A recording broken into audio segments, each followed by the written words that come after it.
Good day, mate. Welcome back to the channel. I'm FPL Root and welcome back to another FPL video. So in today's video, I'm going to be going through all the new signings for the transfer window, the summer transfer window that are relevant for FPL. So I won't be going through all the club signings, but I've picked out ones that are interesting to talk about and relevant for FPL. So if you are looking for a player that potentially you've never seen before, has joined from a different league or has maybe just moved Premier League clubs, then this is the video for you. We're going to start off with Raheem Sterling, so a player that we know a lot about, but I feel like as he was the big deadline day move, that he is the player that we should start with. He's 6.8 million, and he's obviously moved from Chelsea to Arsenal. And for me, it makes him probably a worse option than he was at Chelsea. And even though Chelsea had so many wingers, I think there's probably no way he's actually getting into this Arsenal starting 11 week in, week out. Potentially as a rotation option for maybe Saka, and then potentially on the left. But for me, I can't see him getting into this Arsenal team. So I'd probably be staying clear of him until you see that he is consistently starting, or Saka or Martinelli and Trossard are injured. I've got some stats though from his season, from one of his best seasons at City. It was 1920. I'm pretty sure it was the Centurion season. He got 20 goals, 6 assists. So it kind of shows that he can do it, and he is a very, very good player when he is on fire. And funny enough, this season was when Arteta was coaching him at Manchester City. So potentially we could see Arteta reignite Sterling's career in terms of goals and assists, because he hasn't really done it for Chelsea. And okay, last season he did okay, to be honest with you. 8 goals, 8 assists, but it's not what we expect from Raheem Sterling. And if he does want to get back to his best, he's going to need to perform a lot better. And to be honest, I just can't see that with the amount of minutes he's going to be getting. And that for that reason, I don't see him as an FPL option for now. Potentially, if there's some injuries in the Arsenal's front line, maybe Saka, maybe Trossard, maybe Martinelli, maybe Havertz, we could see Sterling come in and get a run of games. But until then, I'd be staying well clear. Next up, we got Yankuba Minta. So the Brighton midfielder did move from Newcastle to Brighton. He actually didn't even play a game, but he impressed so much at his loan spell that Brighton ended up buying him. He's 5.5 million, so an absolute bargain, I feel like. And he started the season on fire with 2 assists in 3 games. As you can see from his stats, his expected assist is 0.9 and his expected goals is 0.47. So a decent start so far for him, and he makes up that incredible Brighton kind of front three of Mitoma, Minta and João Pedro. And for me, with Brighton's fixtures looking so good over the next few game weeks, I can see him actually being a FPL option right now. Ipswich at home, Forest at home, then Chelsea away, Spurs at home, Newcastle away. Yes, the fixtures start to tail off towards the end of that run-in, but them 2 home games at 5.5 million, I think it can be a very, very good option to go for. Let me know what you think in the comment section below, and we'll get on to the next player. Next up, we have a goalkeeper that we don't normally talk about in FPL, to be honest. We don't normally talk about goalkeeper transfers unless it's probably a wild card. But I did want to talk about Aaron Ramsdale. So obviously he was Arsenal's number 2 since David Raya came in last season around game week 3 or 4, I think it was.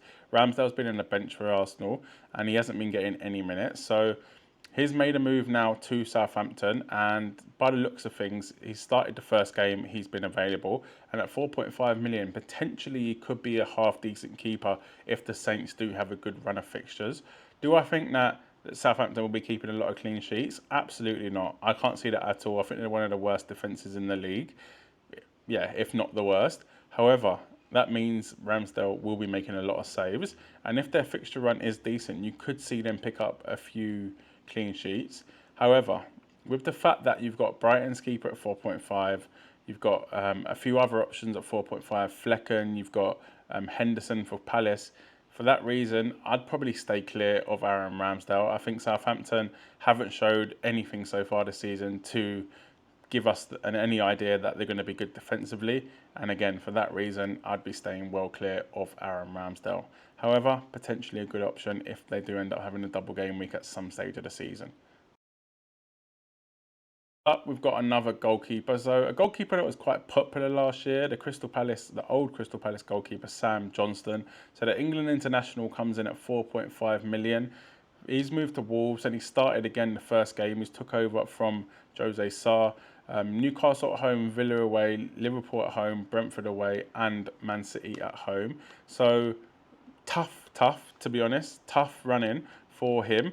And to be honest, Wolves, the way they started the season, again, like Southampton, I'd just stay well clear.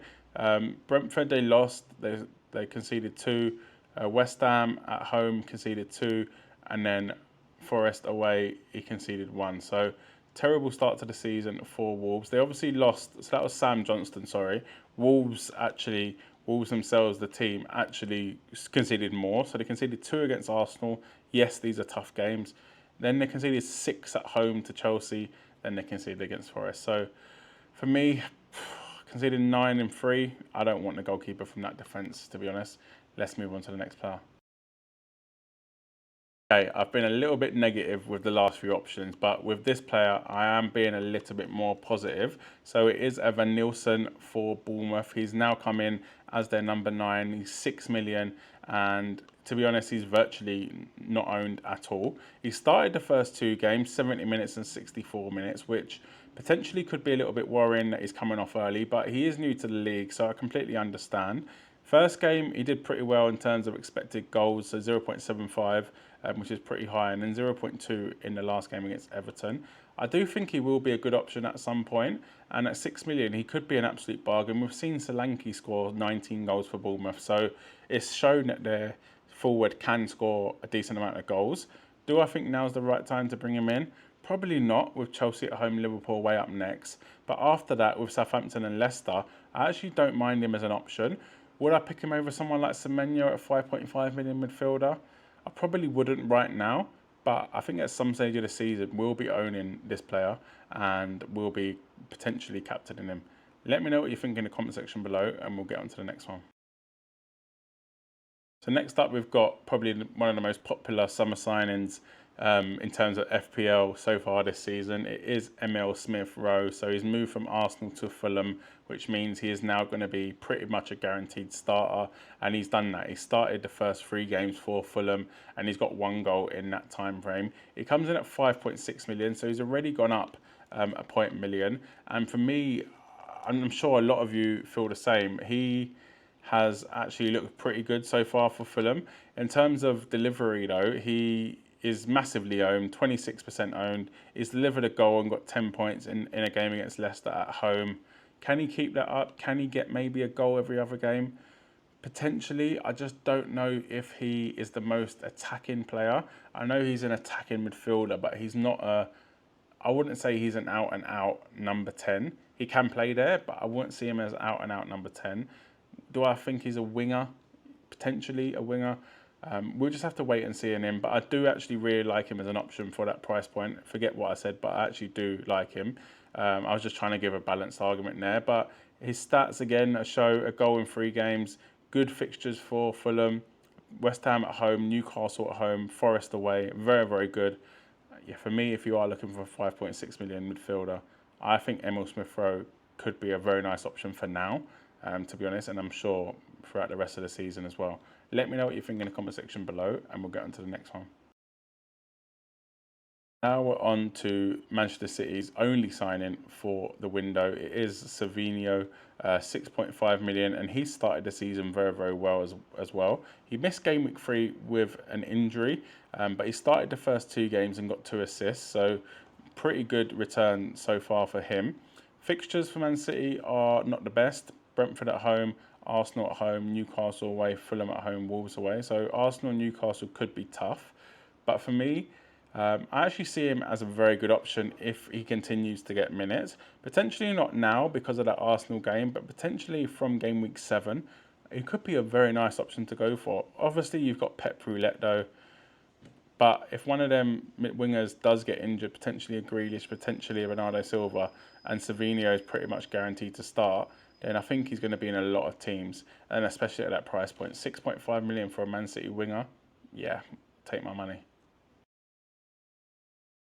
Fulham have made some very, very good signings this season, and for me, this is one of the best ones alongside Emil SmithRow. It is Joachim Andersen, 4.4 million.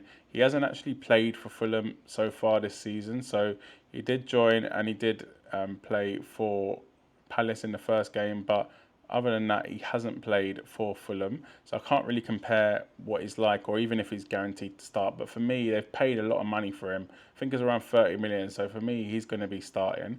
And a fun fact, he was actually on loan at Fulham a couple of years ago, so he knows the club very, very well. And we've seen him actually deliver last season in terms of goals and assists as well, Anderson. So last season was one of his best performing seasons for attacking returns. 2 goals, 3 assists. And I actually feel like Fulham are a better team than Crystal Palace. They're at similar levels, but I think they are just better. And if he does get a run of games, like I said, we haven't seen that so far this season. He's only played his first game for Palace. But if he does get a run of games, then I think he could be a very, very good option. And he's now down to 4.4 million. Could be a bargain. Let me know what you think in the comment section below, and we'll get into the next one. Another defender who kind of shocked me as well as a brilliant signing in terms of real life, and I think it could be a brilliant signing for your FPL team as well. It is Max Kiemann, so 4.5 million. We know him from his days at Wolves. Obviously, he's just moved from Wolves. We know how much of a bonus points magnet he was playing in that back three for Wolves. And to be honest, he's done pretty well to start the season. Obviously, West Ham did lose they lost 2 of their first 3 games. But Kiemann got an assist when they did keep a clean sheet and ended up on 12 points. So, okay, I don't expect him to get a clean sheet every game, but I think West Ham have made some very, very good signings this season. I could have named a lot of them, to be honest. Phil Krog was a good one, Somerville, Aaron Wan-Bissaka. But I wanted to mention Kiemann because I feel like defenders maybe don't get as much love as the forwards do. And West Ham, I feel like they're going to be very good defensively this season. They haven't shown it yet with 1 clean sheet, but they have played Aston Villa and Man City in that. Up next, though, for them is Fulham away, Chelsea at home, Brentford away, Ipswich at home. So some good fixtures in there, and I think there's a nice rotation option. Max Kiemann could be in your team. Let me know what you think in the comment section below, and we'll get on to the next player. This one is a little bit strange because I wouldn't be recommending a defensive midfielder normally. I think the last one I did was probably Douglas Luiz, but that was because he was on penalties. But I've got Amadou Onana. So he moved from Everton to Aston Villa, so a step up. And obviously he's a defensive midfielder, right? So you don't expect him to get goals, you don't expect him to get in attacking positions. But at 5.1 million and he's 7% owned, he has been doing that. And okay, I don't think he's the best 5 million out there, but potentially he could be a nice option if he continues this goal scoring form.